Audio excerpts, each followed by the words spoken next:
जंग की शुरुआत अक्सर मिसाइलों से होती है, मगर असली जंग शुरू होती है इमरजेंसी रूम के अंदर। रात की खामोशी को चीरती हुई एम्बुलेंस की सायरन सड़कों पर दौड़ती है। धुएं से भरी गलियों से गुजरते हुए घायल लोगों को अस्पताल पहुंचाया जाता है। अस्पताल के दरवाजे खुलते हैं और घायल मरीजों का सैलाब अंदर आने लगता है। इसराइल और ईरान के बढ़ते संघर्ष में हर धमाका अस्पतालों की ओर घायल नागरिकों की एक नई लहर भेज देता है। पहले से ही दबाव में चल रहे अस्पताल अब और भी बढ़ते जा रहे हैं। डॉक्टर और नर्सों के पास सिर्फ कुछ सेकंड होते हैं यह तय करने के लिए कि किस मरीज को तुरंत जीवन रक्षक उपचार की ज़रूरत है। ये साधारण चोटें नहीं होती। धमाकों की ब्लास्ट वेव इंसान के फेफड़ों को दबा सकती है और मस्तिष्क को नुकसान पहुंचा सकती है, कई बार बिना किसी बाहरी घाव के। उड़ते हुए शरैपनेल शरीर की धमनियों और अंगों को चीर देते हैं, जिससे अंदर ही अंदर भयंकर आंतरिक रक्तस्राव शुरू हो जाता है।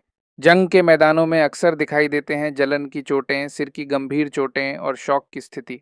कई मरीज ऐसे भी होते हैं जो इमरजेंसी रूम में चलते हुए आते हैं, लेकिन कुछ ही पलों बाद अचानक गिर पड़ते हैं क्योंकि अंदर छिपी हुई चोटें अब अपना असर दिखाने लगती हैं। ट्रॉमा रूम के अंदर हर पल तनाव बना रहता है। मॉनिटर की लगातार बीप सुनाई देती है। मरीजों को ऑक्सीजन मास्क लगाए जाते हैं और सर्जिकल टीम एक मरीज से दूसरे मरीज तक तेजी से काम करती रहती है। डॉक्टरों को एक व्यवस्था का पालन करना पड़ता है जिसे ट्रायज प्रणाली कहा जाता है।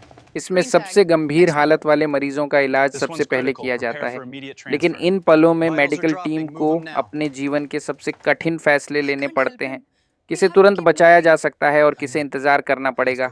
अस्पताल के बाहर जंग की आवाज़ें अब भी गूंज रही होती हैं, मगर अस्पताल के अंदर एक दूसरी जंग लड़ी जा रही होती है। ये जंग हथियारों से नहीं बल्कि ज्ञान, कौशल और दृढ़ संकल्प से लड़ी जाती है। जब दुनिया राजनीति और ताकत की बहसों में उलझी रहती है, तब डॉक्टर चुपचाप अपनी लड़ाई लड़ते रहते हैं, जितनी जिंदगियां बचाई जा सकें उन्हें बचाने के लिए। हर जंग में तबाही की खबरें सुर्खियां बनती हैं, लेकिन इमरजेंसी रूम के अंदर अब भी इंसानियत की रक्षा की जा रही होती है। यही है मेडिकल दुनिया की सच्चाई जब डॉक्टर जंग के मोर्चे पर खड़े होते हैं। यहीं मिलते हैं विज्ञान, हिम्मत और इंसानियत। मेड एक्सट्रीम, जहां मेडिसिन चरम परिस्थितियों के पीछे की सच्चाई उजागर करती है।